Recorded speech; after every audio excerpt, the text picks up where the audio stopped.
mentioned the burning the of Buddhist the church. churches. Yeah. Nicest building in town, structurally and architecturally. Oh, you're on 168th, 66th Street, 168th Street.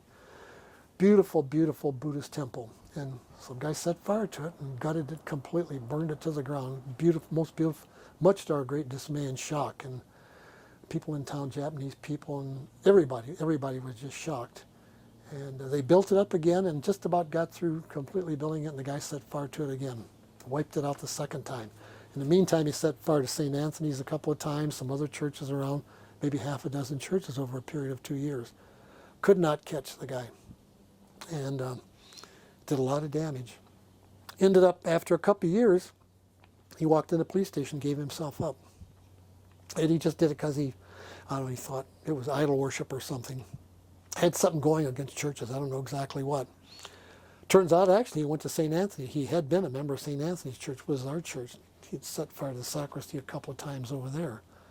So I had a special reason for trying to catch the guy. And it just about drove us wild because he ran around, and he didn't pick out any particular churches. He just kind of set fire to several different kinds. Finally gave himself up. We couldn't catch him. How was he burning the churches?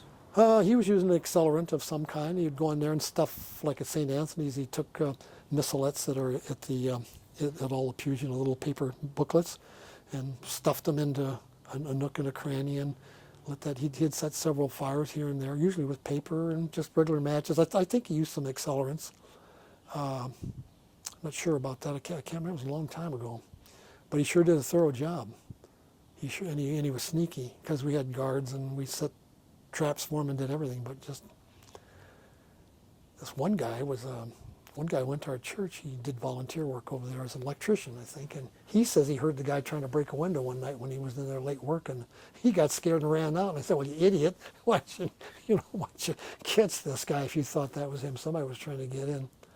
But that was the most frustrating one of all, that arson case there.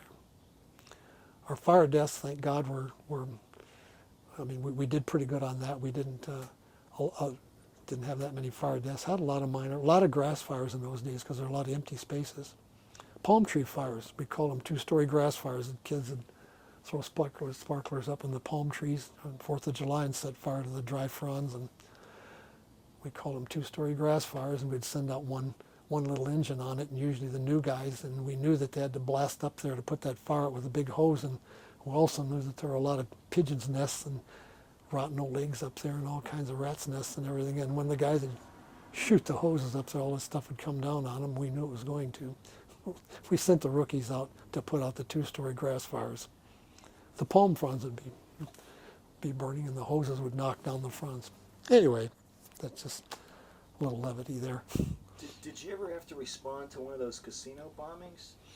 I'm sure we went out. I was probably just a fireman on the rig then. I'm sure they must have sent the fire rigs out. I don't think I personally went out. It might have been out of our district or on a day I wasn't working.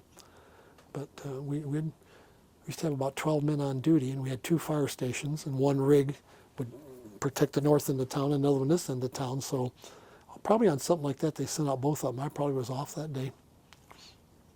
They weren't that big. I think the explosion, the damage wasn't all that big. It didn't blow up like half the building. Can't remember if anybody got hurt or not.